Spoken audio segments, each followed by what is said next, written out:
أهلا وسهلا بكم أصدقائي المطورين. النهاردة هنتكلم عن كام حاجة سريعة وهنفتكر شوية حاجات كده اتكلمنا عنهم قبل كده. حاجة مثلا زي النمبرز، واتكلمنا على الأنواع بتاعتها اللي هي الانتجر والفلوت، وهنتكلم بالتفصيل ايه الأنواع بتاعتها زي الانتجر والفلوت والكومبلكس. وهنتكلم على الاوبريشنز بتاعتنا اللي هي حاجة مثلا زي الاديشن والسبتراكشن والمالتيبليكيشن والديفيجن، والمودلز بيعمل ايه والاكسبوننت بيعمل ايه والفلور ديفيجن عندنا بيعمل ايه. وبعد كده هنتكلم ازاي الكود بتاعنا الجزء النظري، هنتكلم الكود بتاعنا ازاي بيحصل فيه حاجات بالنسبة لنا بتظهر ان هي سهلة، بس وراها هندسة معقدة جدا بتدل ان اللي عامل اللغة هو شخص عبقري، وبتدل ان هي مش زي ما كل الناس فاكراها ان هي لغة سهلة، فده معناه ان هي خلاص الهندسة بتاعتها سهلة. فلا، الهندسة بتاعتها صعبة جدا. والتعامل مع الميموري ازاي بيحصل، وازاي ان احنا نقدر نحجز مسافات ومساحات، وهنبدأ نتكلم بكل ده بالتفصيل دلوقتي. اول حاجه احنا هنغير شويه، ان احنا بدل ما كل مره كنا بنبدا بالنظري، فالمره دي هنبدا بالعملي في الجزئيه الخاصه بينا عشان نفهم الموضوع ماشي ازاي، نراجع مراجعه سريعه وبعديها نبدا على الجزء النظري. يلا بينا. اول حاجه احنا قلنا قبل كده ان احنا عندنا نمبرز، والنمبرز ده نوع من انواع الداتا تايبس اللي عندنا في بايثون. وقلنا ان احنا عندنا النمبرز عندها اول تايب عندنا اسمه الانتجر. ايه هو الانتجر؟ هو عباره عن ايه؟ الانتجر ده عباره عن ان احنا عندنا رقم صحيح. فانا لو قلت مثلا print 1 plus 2، فاحنا دلوقتي احنا قدامنا حاجتين. اول حاجه الارثماتيك اوبريشن، arithmetic operation اللي هي الاوبريشن بتاعه الايه، بتاعه الجمع اللي هي الزائد. وفي نفس الوقت عندنا الانتجر اللي احنا بنتعامل معاه. فبالتالي احنا بقى عندنا دلوقتي ايه، شقين او جزئين. فانا عندي واحد زائد اتنين، فواحد زائد اتنين كلنا بديهي هيقول لنا تلاتة. طب احنا بنتعلم ليه الحاجات البسيطة دي؟ عشان هنفهم فكرة الداتا تايبس عندنا. بعد كده دي هتمكننا ان احنا لو احنا مثلا بناخد كورس اي اي، او بناخد كورس داتا اناليست، او بناخد كورس داتا ساينس او داتا انجينيرنج، فهتعرف بعد كده ان اهم حاجة عندنا ان احنا نفهم الحاجات الصغيرة دي ونفهم الداتا اللي عندنا عبارة عن ايه. فاحنا دلوقتي عندنا مثلا قلنا ان اول نوع من انواع الانتجرز هو الاوبريشن، النمبرز هو الانتجر. وقلنا ان احنا عندنا اي رقم صحيح فهو انتجر. يعني مثلا يعني انا لو عندي واحد او اتنين او تلاتة او اربعة او خمسة فده انتجر. طب ماشي، لو انا مثلا جه بقى في بالي ان انا عايز حاجة زي واحد ونص، طيب دلوقتي هل هو ده انتجر؟ اقول لك لا. دخلنا بعد كده في النوع اللي بعده. طب ايه هو النوع اللي بعده؟ النوع اللي بعده اللي هو الفلوت. فنوع الفلوت ده اي حاجة موجودة عندنا الفلوت بتاعها، او بمعنى اصح طبعا هي بتتقال يا اما فلوت يا اما بتتقال، هنا عندنا في بايثون هي بتتقال فلوت. المهم نكمل. دلوقتي احنا عندنا الفلوت. الفلوت احنا برضو نفس الفكرة، هو عبارة عن حاجة زي مثلا اي حاجة فيها كسر فهي عبارة عن فلوت. فده الستايل بتاعتنا هي دلوقتي الفلوت. مثلا لو احنا عندنا 0.3 زائد 0.2، فالناتج اللي هيطلع معانا المفروض ان هو يطلع ايه؟ يطلع 0.5. بس انا هقول لك برضو ان في تركية بسيطة جدا. هنلاقي دلوقتي ان ما طلعش معانا 0.5 بالظبط، وإنها هيطلع معانا 0.50000 وهكذا لغاية الآخر. طب هو ليه بيعمل كده؟ هنتكلم عن الهندسة وليه فكرة الأرثماتيك اللي بيحصل هنا في حالة الفلوت هو ليه بيعمل كده في الحلقة بتاعت النظري أو الجزء بتاع النظري. طيب عندنا الفلوت قلنا إن هو 0.3 أو 0.2 أو أي حاجة فيها كسر، 1 and half، 4.5 وهكذا. فاحنا دلوقتي هنتكلم عن الكومبلكس. الكومبلكس عندنا دلوقتي هو عبارة عن إيه؟ إن أنا مثلا عندي لو في رقم، الناس بتوع الاستاتستكس والداتا ساينس وما إلى ذلك فبيستعملوا الكومبلكس نمبر اللي هي بتبقى عبارة عن أي وجي وكي. بس إحنا عندنا هنا في بايثون ما بنستعملش غير الجي. فبالتالي مثلا لو أنا قلت إن أنا عايز برنت التايب بتاعي، طيب إيه هو التايب؟ التايب ده فانكشن بتطلع لي التايب بتاعت الحاجة بتاعتي، هي عبارة عن فلوت ولا انتجر ولا أي نوع من النوع بتاع الحاجة بتاعتي، هو عبارة عن إيه؟ تمام، حلو أوي. بعد كده قلنا إن إحنا هنعمل 1 بس مثلا جي، واحد جي مثلا. فبالتالي دلوقتي لما نعمل run هنلاقي ان هو طلع لي ان التايب بتاعي او الكلاس بتاعي كومبلكس. فهي دي الانواع بتاعتي. لو انا جيت برضو هنا عملت كده، هي كده التايب ده فتح قوس وحطيت الفلوت بتاعي، هيقول لك ان ده ايه، ان ده عباره عن فلوت. ولو قلت برضو هنا نفس الكلام فهيطلع معايا ان ده عباره عن انتجر.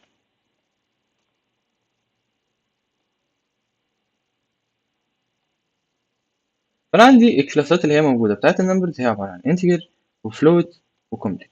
طيب هل حد لاحظ الناتج بتاع الرقم ده؟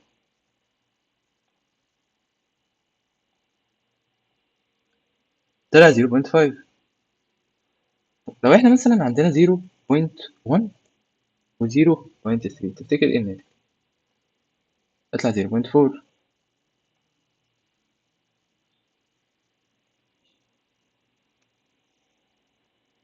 طيب لو عندنا 0.2 0.1 هيطلع عندنا 3 0.3 0 0 0 0 0 0 لغاية 4. هل دي مثلا مشكلة عندنا في بايثون؟ هنلاقي إن دي مش المشكلة عندنا في بايثون، إنما هي دي الطريقة اللي بيتعامل بيها الكومبايلر مع الفلوت نمبر. وهنرجع في الجزء التاني بتاع النظري نفهم ليه. في جزء الاوبريشنز هنتكلم عن ايه؟ في جزء الاوبريشنز هنتكلم قلنا على الاديشن، subtraction، المالتيبليكيشن، الجزء بتاع المالتيبليكيشن، والجزء بتاع الديفيجن،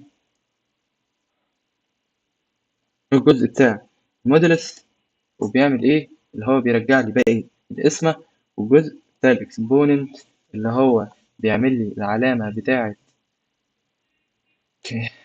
العلامة بتاعتي كأني بعمل باور أو بعمل أس، والعلامة بتاعت الفلو ديفيجن. يلا بينا. الاوبريشن بتاع البلس احنا بدأنا بيه وعرفنا البلس بيعمل ايه، اللي هو بيزود رقم على رقم، والسبتراكشن هو نفس الفكرة. فأنا دلوقتي لو طبعت رقم برنت مثلا، فعندي مثلا 2 ناقص 1، فبالتالي هيطلع لي ايه؟ هيطلع لي 1 وهكذا.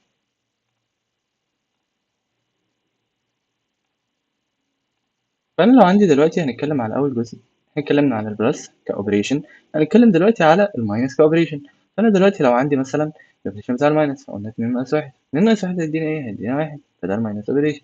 طيب بعد كده لو غيرت الأوبريشن بتاعتي وخليتها مثلا تايمز، فدي علامة التايمز عندنا، علامة النجمة. علامة التايمز عندنا بتديني الرقم في بعضه، فعندي 2 في 1 فب2، ده الطبيعي. طيب عندنا مثلا القسمة إن أنا أقسم 1 على 2، فبالتالي إن هو هيديني إيه؟ يديني 2.0 اللي هو هيرجع لي فلوت. تمام، حلو أوي. بعدين الجزء بتاع الموديل، الجزء بتاع الموديلز ده هو باقي القسمة، يعني هو هيطلع لي هو إيه اللي فاضل لي من القسمة؟ هو طلع لي 0. طب هو طلع لي 0 ليه؟ عشان أنا عندي دلوقتي 1 1 2 على 1 بيساوي كام؟ 2 على 1 بيساوي 2. حلو. هل في باقي اسم هنا؟ لأ. طيب حلو. لو أنا مثلا كتبت بدل كده كتبت مثلا 3، فتفتكر إن هو هيديني إيه؟ هيديني بقية القسمة بتاعتي. فأنا دلوقتي عندي 2 على 3، 2 على 3 هتديني إيه؟ اللي هو هيديني 1 وبعديها الباقي هيديني الرقم ده. يعني أنا عندي دلوقتي 2 على 3، دلوقتي عندي كده 2 على 3. حلو. ال2 على 3 هيطلع لي رقم صحيح؟ لأ. طيب تعالى مثلا نشوف الأول الناتج بتاع 2 على 3. 2 على 3 يديك 0.666 وهكذا. فهو مديك كام؟ مديك 0. فهو في الأصل هو مديك 0 وبقية القسمة اللي هي 2. طب مثلا لو دي كانت 4، تفتكر ايه اللي هيحصل؟ هيدينا النص. حلو أوي. تمام. وبقية القسمة بتاعتي هتبقى كام؟ تطلع 2. طب هي ليه مطلعة 2؟ قلنا عشان احنا عايزين الرقم اللي هو هيديهوني بقية القسمة والباقي. يعني مثلا دي مدياني 0.5، أنا دلوقتي هاخد الزيرو والباقي للنص، فالنص في 4 فيديني 2، فالاتنين ده هو بقية القسمة من الرقم اللي عندي. تعالى مثلا نعكس الأرقام اللي هنا 4 2، فهنا عندي بقية القسمة 0. ليه؟ عشان 4 على 2 بكام؟ ب2. هل في باقي؟ لا مفيش باقي. طيب خلي مثلا الرقم ده 3. فهنا عندي كده بقية القسمة كام؟ 1. طب ليه بقية القسمة 1؟ عشان 4 على 2 هتديني كام؟ هتديني 2. تمام. وهيتبقى 1، فهو ده. فأنا عندي لو 4 على 3، ف4 على 3 هتبقى عبارة عن إيه؟ هتبقى عبارة عن 4 على 2 زائد 1. ف4 على 2 هتديني رقم صحيح اللي هو 2، والواحد دي هي اللي هتتبقى، فهتطلع لي باقي القسمة اللي عندي. هو ده الموديل. طيب بعدين هنتكلم عن إيه؟ هنتكلم عن الإكسبوننشال. ايه هو الاكسبوننشال ده اللي هو الاس بتاعي 4 اس 3 او 4 باور 4 باور 3 دي هتدينا كام؟ هتدينا 64. فده الاكسبوننشال. طيب والعلامتين بقى بعد كده اللي هم بعديهم اللي هم بتوع الفلور ديفيجن. الفلور ديفيجن بيعمل ايه ببساطه؟ ان انا لو عندي رقم زي 4 على 3 هيدينا الرقم الصحيح بتاعه اللي هو كام؟ اللي هو 1. طب ما انت هتقول لي طب ما هو 4 على 3 مش 1. 4/3 لو احنا عملنا القسمة الطبيعية هيطلع لي إن هو 1.3333 وهكذا. طب هو ليه خلاه 1 بس؟ عشان أنا بشيل أي حاجة بعمل لها حاجة اسمها فلوت ديفيجن، فبطلع الناتج بتاعي دايما بيطلع لي انتجر بدل ما يطلع لي فلوت نمبر بيطلع لي انتجر. فمثلا لو هو كان 1 1 ونص أيا يكن الرقم كان كام، فهو دايما هتلاقي إن هو بيطلع لي الناتج الصحيح اللي في الرقم وبعدها يطلع لي الناتج الصحيح اللي في الرقم. بس عندي هنا دلوقتي زيرو. طب هي ليه زيرو؟ عشان هي اصلا الناتج بتاعي هتلاقيه دلوقتي كام؟ هتلاقيه 0.8. فانا 0.8 اي حاجه بعد البوينت بتتشال وبيتساب الرقم الاصلي. فكده احنا اتكلمنا عن الاوبريشنز اللي عندنا. هنتكلم دلوقتي على الجزء النظري. الجزء النظري عندنا بيتكلم عن الفكره العامه بتاعه البايثون ازاي بيشتغل من جوه، وايه اللي بيحصل تحت اللغه، وايه اللي بيحصل بمعنى اصح لما بنكتب اصغر حاجات احنا بنكتبها في الديفلوبرز فيو. طيب ليه احنا بنتعلم الحاجات دي؟ عشان نبدأ ان احنا نفهم احنا بنكتب الكود ليه وازاي، مش مجرد بس ان احنا نفهم الكود بيتكتب وان احنا قدامنا كود. طيب دلوقتي اغلب التطبيقات او اغلب التطبيقات بتاعت الذكاء الاصطناعي دلوقتي قادرة ان هي تكتب الكود، فبالتالي انت مش هتركز قوي على انك انت تكتب الكود بايدك، وانما انت المفروض انك انت تبدأ تركز هو الكود ازاي بيشتغل، الكود إيه اللي بيحصل في الانتربريتر رياليتي، وازاي اقدر ان انا اعلي الافشنسي بتاع الكود. عشان اغلب الاي اي مودلز اللي موجوده ما بتعملش efficiency او ما بتعملش كود efficiency يعني. فاول حاجه احنا عندنا فلسفه بايثون قايمه على الشياكه والبساطه، انك انت تكتب كود يتقري كانه انجليزي، بس البساطه دي وراها هندسه تقيله قوي وتفاصيل معقده في التنفيذ جدا جدا. احنا هنشوف متغير variable بسيط، بس الانتربريتر او المترجم بيشوف شبكه من البوينتر وتوزيع للميموري وتحويلات على مستوى الهاردوير فظيعه جدا. فالنهارده هنفتح الكبوت بتاع المكنه بتاعنا ونبص على المكنه من جوه عشان نفهم بايثون شغاله ازاي وايه اللي بيحصل جوه بالظبط. فاول حاجه مثلا احنا عندنا دلوقتي ده الشكل اللي احنا بنشوفه من منظور الديفلوبر، واتكلمنا على الانتجر عباره عن ايه، واتكلمنا عن الفلوت، واتكلمنا قبل كده عن الليست. فمثلا عندنا في الانتجر هو بيبقى عباره عن في الديفلوبر فيو ان احنا بنكتب انجليزي اللي هو الفاريبل بتاعنا اللي هو البوينت بتاعنا وبعدها رقم ايا يكن الرقم ما، وبعد كده الايه ايكوال علامه ايكوال والرقم بتاعنا. اما بالنسبه للانتربريترز او بالنسبه للانتربريتر اللي بيحصل هناك حاجه معقده جدا. ان هو بيبتدي ان هو يبص انا اول حاجه هعمل ايه في الفاريبل اللي عندي، احوله لبولي لونج اوبجكت. طيب بولي لونج اوبجكت ده هيعمل ايه؟ بولي لونج اوبجكت هيعمل arbitrary precision logic، هيعمل memory management. هيبتدي ان هو مثلا لو انا عندي دلوقتي من مميزات بايثون ان انا دلوقتي عندي اي variable ممكن احطه هو ملوش حد معين. يعني مثلا في باقي اللغات انت عندك الانتجر هو ليه حد معين ان هو ويقف عنده. يعني مثلا وليكن يعني في جافا العدد مثلا بتاع ان هو يقف هو واحد اس اي مثلا لتلات لمليون. فهو ده الحد الأقصى بتاع الأرقام. يعني مثلا هو كده يقدر إن هو يعمل 100 مليون يعني يحط انتجر ب 100 مليون. لكن احنا عندنا هنا في بايثون الوضع بيختلف. الوضع عندنا هنا في بايثون إن هو بيفكر بطريقة مختلفة. إيه هي؟ إن أنا أشوف الميموري اللي هي موجودة عندي في الجهاز وأقدر أحط ميموري قد إيه، أو إن أنا أقدر أحط مساحة قد إيه أو مساحة تخزين قد إيه في الميموري عندي، وبالتالي من خلال مساحة التخزين دي أبدأ إن أنا أوسع الانتجر بتاعي. مثلا لو الانتجر ده في جهاز ممكن يكون يقدر ان هو يستحمل 10000، وفي جهاز تاني يقدر يستحمل 50، وفي جهاز تالت يقدر يستحمل 40. فبالتالي كل ما بعلي الميموري بتاعتي كل ما الانتجر بتاعي بيعلى. فبالتالي ما بقاش عندي المشكله اللي بتواجه اغلب اللغات ان انا عندي مشكله في التخزين، وانما ان انا بوسع اللي انا عايزه براحتي. طيب في حاله مثلا الفلوت فهو بيتبع اي تريبل اي 754 كونفرجن. دي بتحول الحاجه عندي من خلال الهاردوير تمام والبريسيشن رول لرقم معين. مثلا لو انا عندي 0.1 و0.2 فهتلاقي 0.3.0000000 لغايه 4. فهو ما بيطلعليش الرقم كامل، بمعنى أصح هو بيطلع لي رقم. طب أنت هتقول 0.1 زائد 0.2 فهو هيطلع لي 0.3، أمال هو اللغة كده وحشة أو مش كويسة؟ أقول لك لأ، لغة حلوة جدا وبسيطة، بس دي الحركة دي بتحصل في كل اللغات. في حالة الليست فهو بيحول لي إن هو عندي بيحول الليست دي الأري، والأري دي معروفة برضه في كل اللغات، فهي بيعمل حاجة اسمها pointer array creation، ويبتدي إن هو يعرف الأوبجكت ويعمل لها مابينج، ويبتدي مثلا يقول إن دي واحد ودي اتنين ودي تلاتة، وبعديها بيعمل حاجة اسمها garbage collection. هنلاقي إن بايثون الفلسفة بتاعتها حاجة كده إليجانس كده، وفيها أناقة وفيها جمال كده. هي دي الفكرة. بعد كده هنتكلم بقى عن الحاجات اللي هي واجهتها اللغة. أول حاجة اتكلمنا عنها اللي هو الانتجر، هنتكلم دلوقتي بالتفصيل. دلوقتي السر هنا في حاجة اسمها البولي لينج. طيب ايه هي البولي لينج؟ وهي فكرة البولي لينج وايه اللي بيحصل عندنا في البولي لينج؟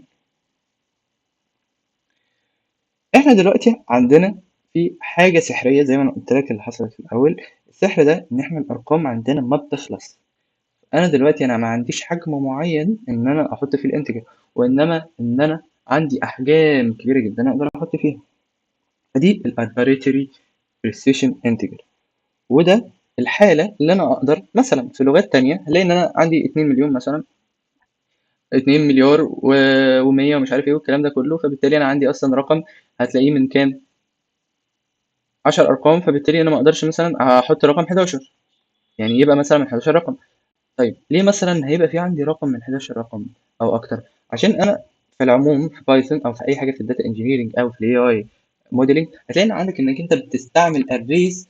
ساعات الارقام عندك في الكالكوليشن وفي الايبوك، وبعد كده في كورس الاي اي هنفهم يعني ايه الايبوك، وهنفهم يعني ايه فكره الكالكوليشن، وازاي نستعمل نمباي، وازاي نستعمل الحاجات دي كلها بعد كده هنتكلم عنها. بس ليه احنا عندنا الرقم ده او الرقم ده بالضخامه دي؟ هنتفاجئ ان احنا عندنا مثلا لو ايمج، الايمج عندنا فيها 4 شانل، كل شانل ليها معنى. فانا مثلا عندي ار بي جي، الار بي جي دي اللي هو ريد جرين، مثلا ريد بلو جرين. فانا عندي دلوقتي هتلاقيهم 3 شانل مثلا حتى الشاشه بتاعتك او اي صوره. فانا مثلا عشان اتعامل مع الصوره دي وان انا اعمل لها برنامج اي اي مثلا ياخد الصوره دي وبعد كده يحدد لي مثلا فيها حاجه او ان هو يعمل لي اي لوجيك فيها، فببتدي بقى من الصفر ان انا باخد الصوره دي بحولها لاصفار ووحايد، والاصفار والوحايد دي بدخلها بعمل لها ترين في الموديل بتاعي، والموديل بتاعي بيبدا ان هو يفهم الباترنز اللي هي ما بين الارقام دي. فانا بالتالي انا دلوقتي عندي كل الفكره ان انا اي حاجه ماديه انا بحولها ارقام. يعني الفيديوهات بتتحول لصور، ومن صور بتتحول لارقام. الصوتيات عندي من صوت بتتحول لفريكونسيز، ومن الفريكونسيز بتتحول لارقام، وهكذا. فكل حاجه انا عايز ابدا ان انا اعمل لها عمليات حسابيه دقيقه، او ان انا ابدا ان انا اعمل لها اي حاجه فيها لوجيك او فيها اي اي او فيها داتا انجينيرنج، فهتلاقي ان الارقام عندي كبرت عن 11 و12 و13 رقم. طيب بايثون عمل ايه هنا بقى؟ بدأ ان هو يحل المشكله دي، ان انا بدل ما أنا يكون عندي 10 ارقام وبعد كده اسجلها في الميموري ويقوم الميموري يعمل اوفر فلو، وبالتالي انا كل مره هاجي هعمل ترين لموديل ولا حاجه هتلاقي فيل. هعمل مثلا كلين لداتا سيت كبيره جدا الاقيها مره واحده الاقي البايثون عمل فيل، وهكذا. فبدل ما هو يبدا ان هو يعمل كده، لا قال لك انا هعمل arbitrary precision integer، وهو السحر اللي عندنا هنا ان هو بيكبر الارقام. فبمعنى أصح في لغات برمجة كتير عندنا الأرقام بتتخزن في صناديق. الصناديق دي حجمها هنلاقيها، يعني احنا لو شبهناها هنلاقي إن الحجم بتاع الصناديق دي ثابت، وبعد ما بيزيد عن الحجم بتاع الصندوق ده بيحصل إيه؟ بيحصل أوفر فلو، والحسابات بتبوظ بقى وتطلع نتائج غلط وتلاقي حاجات غريبة بتحصل. فبالتالي اللي بيحصل عندنا إن البيج نمبرز أو البيج نمز بيحصل عنده تمدد عن طريق الأربيتري، واحنا قلنا إزاي بيحصل كده. بايثون 2 كان فيها المشكلة دي لغاية بايثون 3. لما بايثون 3 جه فيها بدأ إن هو يفكر في حل المشكلة دي. قالوا خلاص البيج نمز عندنا أو مثلا حاجة زي الرقم ده مثلا، تمام؟ فلا، أنا بدل ما هو هيكون عبارة عن حاجة بسيطة وياخد مساحة وبوكس في الميموري، فلا، أنا هبص للميموري. لو لقيت الميموري يقدر يستحمل رقم زي ده فأنا هحط على طول إيه، هكبر عندي الانتجر إن هو يقدر إن هو يستعمل حاجة زي كده. فدي فكرة أول حاجة، دي فكرة طيب إزاي بقى بيحصل الحاجة دي؟ الحاجة دي بتحصل بطريقة اسمها الباي لونج اوبجكت. الباي لونج اوبجكت هي بايثون ما بتخزنش الرقم زي ما هو، لا، دي بتخزن كائن كامل فيه عداد للمراجع او فيه ريفرنس كاونت.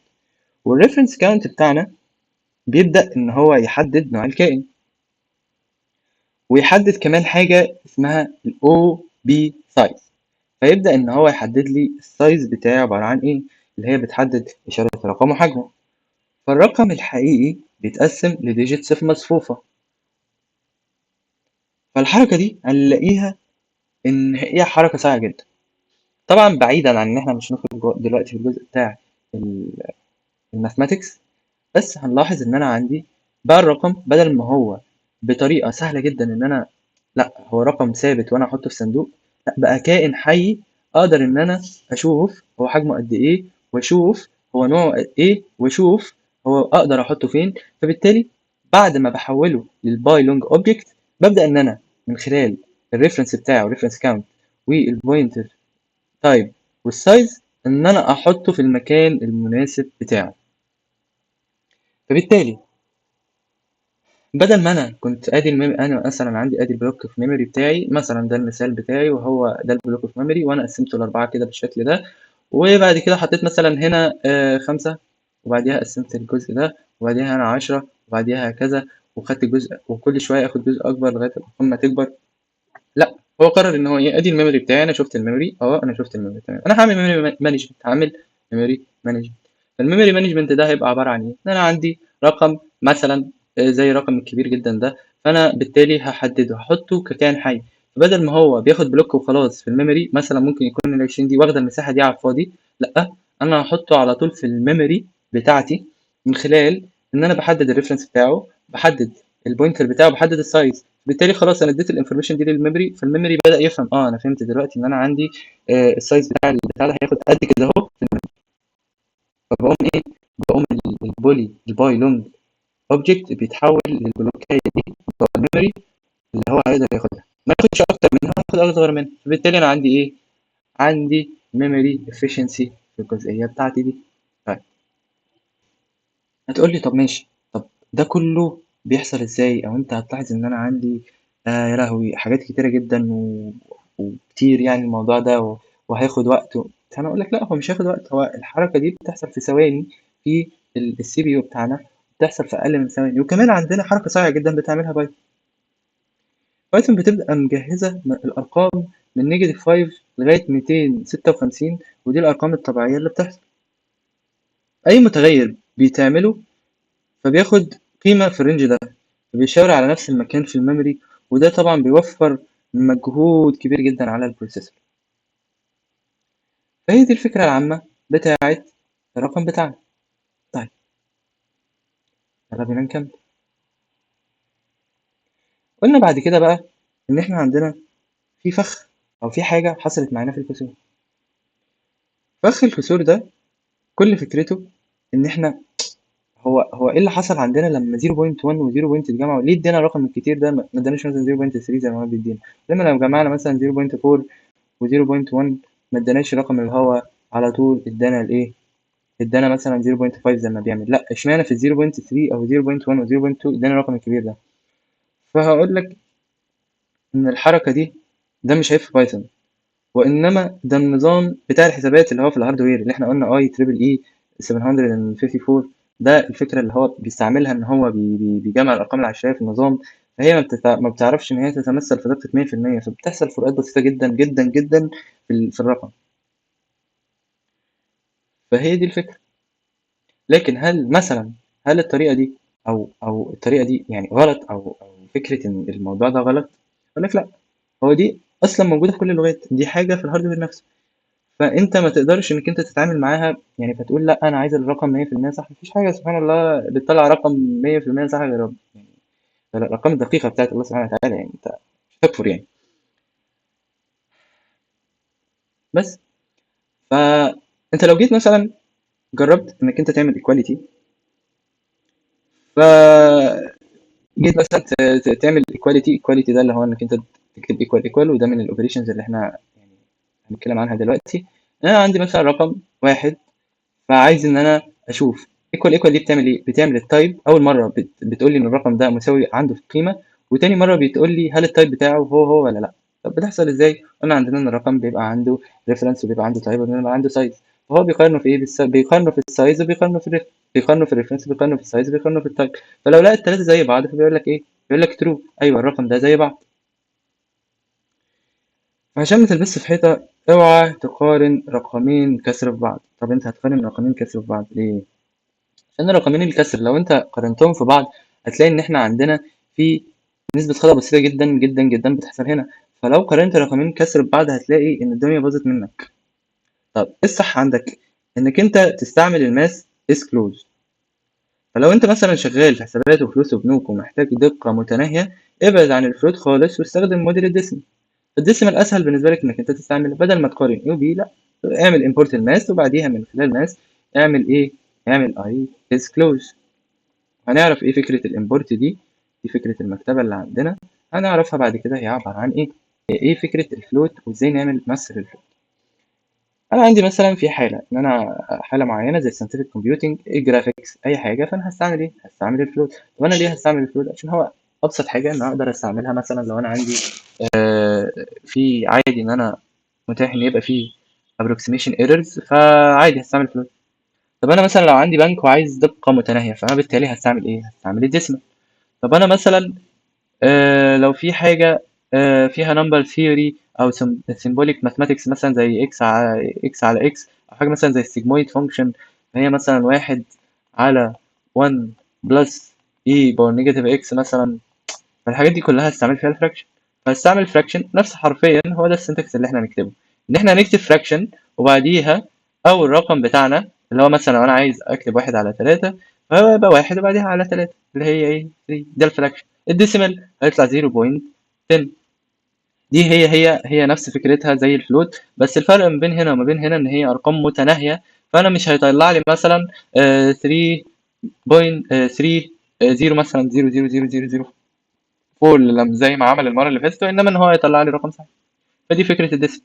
فلو عندي اي حاجه فيها فاينانشال تمام او حاجه انا متناهيه الصغر انا عايز اعملها، فهتلاقي ان الارقام عندك كبيره وانت عايز تعمل الارقام بشكل صحيح 100%، بتستعمل ديسبل.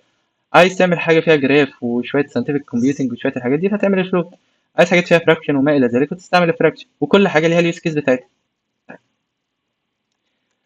هنتكلم بعد كده على الفكرة العامة بتاعت الراوند، أو نتكلم على الأوبريشن بتاعنا بشكل أعمق شوية. احنا دلوقتي في الفترة اللي فاتت احنا اتكلمنا على الترو ديفيجن، واتكلمنا على الفلور ديفيجن، واتكلمنا هما الاتنين بيعملوا ايه، واتكلمنا على الانتج. طيب انا دلوقتي الفلور دي تفتكر ان هي مثلا بتعمل ايه؟ الفلور كله بكل بساطه هي بتستدعي فانكشن، او هي اصلا عباره عن ايه؟ عباره عن راوند. فالراوند ده يعني هي طبعا ده راوند فلور ديفيجن، فهي بتعمل ايه؟ فلور راوند. ما بتعملش راوند زي الراوند اللي عندنا دي مثلا، هي بتعمل فلور راوند. فانا دلوقتي عندي اكسبريشن زي 7 over 3. ففي حاله الديفيجن، في حاله الترو ديفيجن هتلاقي ان هو طلع لي 2.333. طب في حاله الفلور ديفيجن هيطلع لي ايه؟ هيطلع لي الرقم الصحيح بتاعي ويشيل الرقم الباقي، فاللي هو ايه 2. طيب لو في حالة الانتجر فهو هيطلع لي الرقم الصحيح. يعني انا مثلا لو عملت انت، غيرت التايب بتاعي، عملت له انت للرقم اللي هو 7 over 3، هو اصلا التايب بتاعه ايه؟ زي ما احنا عرفنا ان هو فلوت. طب انا لو عايز احول من انتجر لفلوت اعمل ايه؟ هعمل الحركة دي ان انا اكتب الاسم بتاعي اللي هو الانت، وبعديها احط الايه؟ احط الحاجة بتاعتي، او اكتب الرقم بتاعي اللي هو ايا يكن التايب بتاعه جوه الانت. طيب ايه بقى الشرط بتاعي او ايه الاستراتيجي اللي انا المفروض امشي عليها؟ ان انا افهم ثلاث حاجات. ايه هما الثلاث حاجات؟ ان انا اقدر احول من الانتجر للفلوت، وهقدر احول من الفلوت لانتجر، تمام حلو قوي، واقدر احول من الانتجر لكومبلكس، واقدر احول من الفلوت لكومبلكس. لكن الكومبلكس ما اقدرش ان انا احول منه لحاجه تانية. فهي دي كل الفكره عندي، ان انا لو انا مثلا عايز احول من انتجر لفلوت هعمل الطريقه دي. طب لو انا عايز مثلا احول 2 لفلوت فهكتب فلوت، عشان دي جزء مهم جدا في الداتا تايب. انا عندي عايز احول الفلوت هكتب فلوت، وبعديها هكتب الرقم، وبعديها هقفل القوس عندي وهيطلع لي الايه؟ هيطلع لي الفلوت اللي عندي. تمام حلو قوي. وهكذا لو انا عايز اجيبه كومبلكس فهكتب مثلا ده اعتبره ان هو رقم برضه هو نفس الفكره انتجر، وعايز اعمل له اهو ان انا احوله لكومبلكس هكتب كومبلكس واحول الرقم بتاعي الكومبلكس. بدل ما هو هيبقى 2، هتلاقي ان الرقم بتاعي اتحول بتاعي الكومبلكس، فهيبقى في جي. فانا ممكن احول الانتجر اهو للكومبلكس، واقدر احول الفلوت لكومبلكس، بس ما اقدرش احول الكومبلكس لحاجه ثانيه. يعني ما اقدرش احول مثلا 1 بلس جي 1 جي مثلا ل 2. لا، مفيش كده، مفيش ان انا اقدر احول من كومبلكس لانتجر او لفلوت. دلوقتي بقى هنتكلم على فكره الليست. انا دلوقتي ايه بقى المشكله اللي عندي، او ايه الحاجه اللي عندي؟ المشكله اللي عندي هو ايه الفكره او البروبلم اللي عندي، هو ازاي الديزاين بتاع الكونتينر عندي، ازاي ان هو يقدر يكبر ويصغر وان هو يبقى متمدد، او ان هو يبقى ايه صغير. يعني أنا مثلا لو حطيت جوه الليست بتاعتي رقم كبير زي اللي احنا قلناه قبل كده ده، تفتكر هو يقدر ان هو يتعامل معاه ازاي؟ الفكره كلها ان هو يعني هو بيعمل ايه بقى. هي الليست دي بتبقى عباره عن مجموعه من البوينت، مش القيم نفسها، وانما ان الليست دي بتكون عباره عن الاشاره اللي بتشاور عليها. يعني ايه؟ يعني انا دلوقتي الحاجه الوحيده اللي هي ممكن تجمع كذا تايب هي الليست. انا اقدر اجمع كذا تايب هي الليست، وديكشنري برضه يقدر ان هو يحط كذا تايب جوه الايه، جوه الديكشنري بتاعه. وهنتكلم عن الديكشنري بعد كده. طيب انا عندي الليست دلوقتي مثلا فيها 42، وده ايه؟ ده انت. حلو. وعندي الباي وتو كوتيشن، فده ايه؟ ده سترينج. وعندي 3.4 ده اللي هو فلوت. طب هتقول لي طب ده انواع مختلفه من يعني انواع مختلفه من الداتا ازاي محطوطه معايا في نفس الليست او في نفس الحاجه؟ فاقول لك عادي، ان هو كل واحد بيبقى ليه جزء، او بيبقى ليه بيعتبره الليست بيعتبره ان هو بوينتر. فانا بشاور على المكان بتاعه. يعني ايه؟ يعني الليست دي كل فكرتها ان هي بتخزن الانتجر مثلا، بتخزن الانتجر بتاعي في حاجه اسمها باي لونج اوبجكت، اللي احنا قلنا عليها قبل كده. هو بيبقى عباره عن الريفرنس بتاعي، وبيبقى عباره عن السايز، وبيبقى عباره عن البوينت. فهو كل الفكره ان هو ايه، بيشاور لي على المكان بتاعها. فانا هروح للليست اقول له فين مثلا الاندكس، او انا لو اديته الاندكس مثلا بتاعه الليست زي ما قلنا قبل كده، قلت ان انا عايز مثلا الاندكس رقم 0، دي 42. حلو قوي، انا عايز الاندكس ده، عايز 42. هيعمل ايه؟ هيقوم جاي ورايح على الميموري ويشاور لي على مكان اهي. طيب لو هو سترينج فهو السترينج اوبجكت اللي هو الطبيعي. طيب ماشي، لو هو عندي فلوت فهو فلوت اوبجكت، وهكذا. طب انا عندي مثلا في الليست احنا عندنا في فانكشن اسمها append. فانا بعمل الليست مثلا بتاعتي دوت append، واحط الرقم بتاعي. طيب append دي بتعمل ايه؟ append دي كل اللي هي بتعمله ان هي في اخر الليست بتاعتي وبتزود الرقم. فانا مثلا لو عندي قلنا 42 والسترنج بايثون وبعديها 3.14، وانا قررت مثلا في مره من المرات ان انا اعمل فاريبل جديد اسمه نيم، والنيم ده مثلا جواه الاسم بتاع الشخص، وعايز احطه في ليست او عايز احطه في قائمه عندي. فالقائمه دي النيم ده طبعا هو متغير فهيبقى ايكوال، وبعدين مثلا النيم ده وليكن اسمه كريم مثلا. فكريم ده انا عايز ان هو المره دي هو بقى متغير اسمه كريم، وانا عايز ازوده في الليست بتاعتي. اعمل ايه؟ اروح جاي واعمل الليست دوت ابنت، وبعديها احط كريم ما بين الايه، نيم اللي هو الفاريبل بتاعي ما بين التو براكت. هيطلع لي على طول ايه؟ هيطلع لي على طول ان انا ازود الحاجه الزياده دي عندي في الايه، الكباسيتي. بدل ما هو كان 4 ايتم او 3 ايتم، فهو بقى 4 وهكذا. فانت لما بتيجي تعمل append في بايثون بتعمل حاجه اسمها over allocation او memory allocation. طيب الاوفر allocation ده بيعمل ايه؟ لو انا مثلا طلبت مكان الاربع عناصر، انا طلبت دلوقتي اهو، عندي اهو مكان الاربع عناصر، تمام. فهي كل اللي هي بتعمله بتحجز مكان ل8 احتياطي. طب هي ليه بتحجز مكان ل8؟ عشان انا مثلا لو قررت اضيف عنصر خامس، فما اضطرش ان انا انقل الداتا كلها من اولها لاخرها في ايه، في ميموري جديد. فالحركه دي بتخلي اضافه العناصر سريعه جدا في اغلب الاوقات، لكن برضو بتاخد مساحه برضو من الميموري. بس انا عندي دلوقتي يعني في حاله مثلا الريسورس كومبيوتنج او حاجه مثلا زي الاي اي، فانا ما بفكرش في المساحه قوي على قد ما انا عايز اعمل ترين للموديل بتاعي عشان اطلع الفانكشن بتاعتي صح 100%. طيب ايه هو فكرة الريفرنس بيندنج؟ المفروض انك انت لازم تفرق كويس ما بين انك انت تسمي الحاجة وما بين انك انت تنسخها. طيب يعني ايه ان انا اسمي الحاجة وما بين انك انت تنسخها؟ يعني مثلا لو قلت A equal B، انت كده ما عملتش نسخة من A، يعني انت ما جيتش مثلا فخليت A دي variable B دي variable، وانما ان انت جيت ورحت كل الفكرة انك انت بدل مثلا ما هي كانت اسمها مثلا مريم، فانت رحت بدل ما هي اسمها مريم رحت قلت لها ايه، يا ميمو مثلا. فانت بتشاور كده كده على نفس الشخص، والاتنين كأنك انت مسميها اسم دلع. يعني ايه لو انت عملت الحركة دي فقلت ايه ايكوال بي، فانت كل اللي انت عملته انك انت سميت مريم اسم دلع بتاعها، ما جيتش انك انت رحت جيت وعملت كوبي وحطيتها في حاجة تانية لا وفي شخص تاني. فانا طب ماشي، انا لو عايز اعمل بقى نسخة بجد اعمل ايه؟ هعمل كوبي. فالكوبي دي هتعمل النسخة بجد، فمثلا بي ايكوال ايه دوت كوبي. فانا دلوقتي عملت ايه؟ خليت البي ده فاريبل جديد وعملت كوبي للفاريبل بتاعي اللي هو مثلا ما بدأ، بدل ما هو كان مثلا هنا في حالة الاساينمنت ان انا بعمل اساينمنت للحاجة اللي هو ايه مثلا ايكوال بي وما الى ذلك، لا خلاص انا قررت ان انا اعمل لها كوبي واخد الرقم كله واحطه في فاريبل جديد. فالفاريبل بتاع ايه، الفاريبل بتاع ايه بيشاور في الميموري تمام على 2 و3. وقلنا ازاي هو بيشاور؟ قلنا بيشاور عن طريق ان هو قلنا ان هو ده الاندكس بتاعي بي تي ار 0 ده بي تي ار 1 وكل بي تي ار ليه اصلا النوع بتاعه، فمثلا لو هو انتجر فهيبقى اصلا من نوع ايه، باي لونج نمو هكذا. او ان هو يكون باي لونج اوبجكت، او ان هو يكون مثلا انتجر اوبجكت، او انه يعني هي الفكره كلها في الايه، ان هو هيختار الاوبجكت بتاعه. وبعد كده يبدأ إن هو إيه يشاور لك على المكان في الميموري. فمثلا أنا عندي A هي عبارة عن 2 و3، ففي list of 2 and 3، فA هتشاور لك على 2 و3. طب وB لما أنا عملت حالة الكوبي مثلا هنا عمل إيه؟ راح جه وشاور لك برضه على الاثنين والثلاثة اللي هي موجودة في الميموري. طب أنت يا عم مش عايز تعمل كده، أنا عايز يا عم أحط أعمل كده، أعمل خط ما بينهم، وA تبقى في داتابيز مثلا وB تبقى في داتابيز تانية. أعمل إيه؟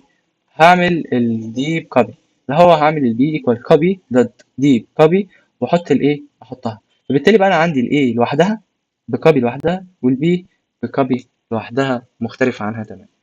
فكرة الفور لوب ببساطة الأمر إن أنا عندي حاجة وعايز أكررها كذا مرة. طيب إيه هي الحاجة دي؟ مثلا لو أنا عايز أعمل كالكوليتر، فالكالكوليتر دي كل مرة مثلا هي بتعمل إيه؟ كل مرة بتقول لي أنا هجمع واحد على واحد، بعديها واحد على اتنين، بعديها تلاتة على تلاتة، بعديها أربعة على أربعة، وهكذا. أنا كل مرة مثلا بجمع الإكس بتاعتي، هل بديهي إن أنا أبدأ أجمع واحد على واحد واتنين على اتنين وتلاتة على تلاتة وأفضل أعمل كده؟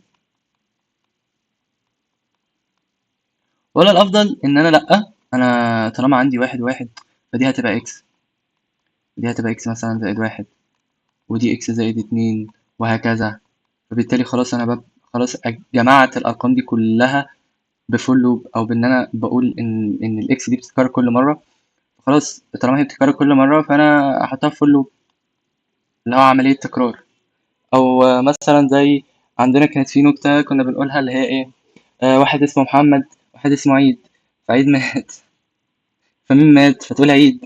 هو كل شوية بيعيد نفس الحاجة، اللوب دي بتفضل دايرة دايرة دايرة كده حوالين بعضها. أنا عايز أعمل حاجة كذا مرة بعدد لا متناهي فبحطها في فول لوب.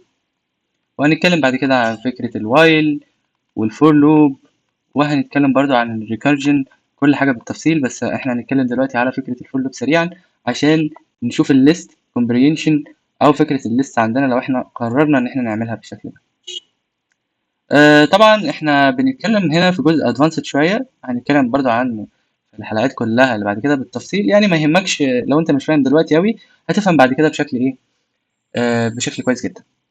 فمثلا انا عندي عايز اعمل سكوير، فبدل ما انا استعمل الفور لوب في السكويرنج فهتبقى حاجه مرهقه جدا للداتا، لا انا هعمل ليست كومبرينشن احط السكويرز ما بين ليست، وبعدها مثلا هعمل وان لاين ارجيومنت اللي هو اكس مثلا اكسبوننشال 2، وبعديها لو انا كل مره عندي الاكس في الرينج بتاعي من 0 لغايه 10 اعمل المودلس بتاعه ورجع لي مثلا 0، فاعمل السكوير بتاعي. فانا بدل ما هعمل الفول لوب بالطريقه دي، لا انا هعمل 0 بعدها 4 بعدها 16 بعدها 36 بعدها 64.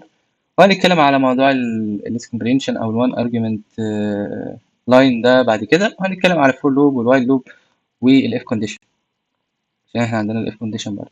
بس ببساطة الاف كونديشن ده عبارة عن ايه؟ اللي هو الاف الشرطية.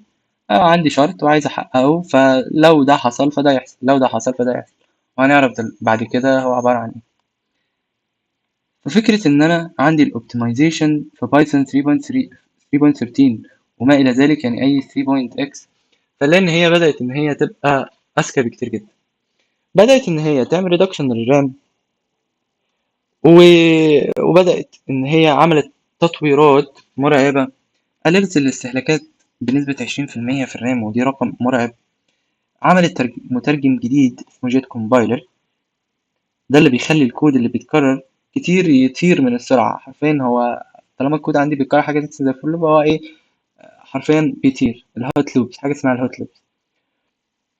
وعملت حاجة اسمها سمارتر ريبل، اللي هي دايما بتعمل لك السجشن بتاعك. يعني مثلا لو انت عندك كود وجيت فظهر معاك ايرور، فيقول لك انت قصدك الكلمه الفلانيه مش يعني مثلا لو انت مثلا كنت كاتب مازن بايه كابيتال، واحنا عارفين الفرق في الفاريبل ان هو لو احنا كتبنا كابيتال فده فاريبل، وكتبنا سمول فده فاريبل تاني، وكتبت سمول فاريبل، فهو هيرجع لك يقول لك ايه ده؟ هو انت وانت مثلا سجلت الفاريبل عندك باسم مازن، فقال لك انت قصدك مازن صح، مش مازن. اللي هو انت شفت الفرق البسيط ده؟ لو انت قصدك ده كابيتال مش ده سمول. فده اللي هو السمارت ريبل. طبعا الجزئيه او الجزء النظري بتاع النهارده ده يعني كورس هيكون ادفانسد شويه. بس انت لو فهمت على الاقل نسبه 30% من النظري في الكورس ده، فانت خلاص انت تمام قوي. عشان انت بدأت انك انت تفهم الفكرة العامة بتعمق كبير جدا. وبعد كده لو انت بدأت انك انت تعمل ماسترنج اقوى للبايثون، فهتلاقي ان الماستر بسيط جدا جدا بالنسبة لك. فبايثون برضو عندنا بدأت في مشروع تجريبي بتاع الغاء جي اي ال او الجلوبال انتربريتد لوك. والقفل ده كان مانع بايثون ان هي تستخدم قوة البروسيسور كاملة في نفس الوقت.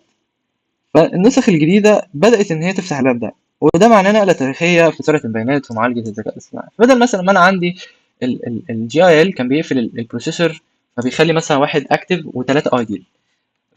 في مثلا لو في حاجة عندي فور كور سي بي يو، فبدل ما هو كان عندي كور واحد بس هو اللي اكتف، لا انا هخلي كل الكورز اللي عندي اكتف. فسرعة الذكاء بتاعة الجي اي ال ان انا مسحت عملت انلوك للجي اي ال، فسمحت بالترو مالتي كور بيرفورمانس. طبعا ده يعني حرفيا عمل نقلة كبيرة جدا من 3.10 لغاية 3.13، اللي هو خلى عندي بدل ما هو كان بيعمل مالتي ثريد في كور واحد، بقى يعمل مالتي ثريد في مالتي كور. فبقى السرعة بتاعتي بدل ما هي زي القطر بقت عاملة زي الطيارة.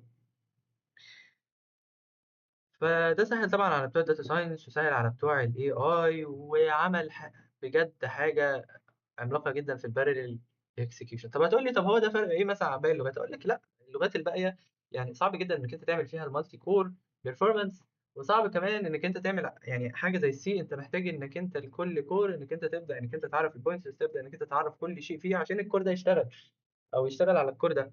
فبالتالي هتلاقي ان التعريفات دي صعبه جدا. فبدل ما انت بتعرف الحاجات دي مانيوال، لا عندك بايثون 3.13 وما الى ذلك، بدأ ان هو خلاص انا مش هبص على الحاجات القديمه اللي انا لازم اعمل ثريدنج ولازم اعمل مالتي بروسيسنج. طيب طبعا فكره الثريد والبروسيس، الثريد ده عباره عن شريط. ايه الشريط؟ يعني مثلا انا ماسك القلم، فالقلم ده بيكتب، فده ثريد. طيب اما بالنسبه للبرزنتيشن كله، فده عباره عن ايه؟ عن بروسيس. فانا عندي كده ثريد، كده ثريد كده جوه البروسيس بتاعتي، والبروسيس دي بيتعمل لها اكسكيوشن جوه السي بي يو. فهي دي فكره الثريد وفكره الايه، فكره البروسيس. فهي دي النقله العملاقه اللي حصلت عندي. في النهايه يعني أحب أقول لكم إن أنتم عندكم دلوقتي يعني كم كبير جدًا، جدًا من المعلومات، ضخم في الجزء اللي فات. و وإحنا اتكلمنا بس عن الجزء بس البسيط اللي هو بتاع الlist وشوية الأرقام والoperations اللي بتحصل في الأرقام دي. فعندنا من أول الأرقام العملاقة لحد كسر القفل بتاع GIL، بايثون بتعرف إن هي توازن ما بين سهولة الاستخدام وقوة الهندسة. ففهمك للي بيحصل تحت الكبوت أو بمعنى أصح اللي بيحصل جوه اللغة هو اللي هيخلّيك مبرمج محترف بيعرف يكتب كود مش شغال بس، ولكن كود عبقري. فهو ده اللي إحنا محتاجينه في العصر اللي إحنا فيه بتاع الAI، إن إحنا نبدأ إن إحنا نكتب الكود بتاعنا بعبقرية، بدل ما إن إحنا نبدأ إن إحنا نفكّر بس في كتابة الكود اللي بيشتغل بس. لو عجبك الفيديو اعمل لايك للقناة، ودوس على زر الجرس، واشترك معانا. ولو عندك أي أسئلة تقدر إنك أنت تحطها عندنا في الDM أو إنك أنت تبدأ إنك أنت تبعت لنا comment. شكرًا.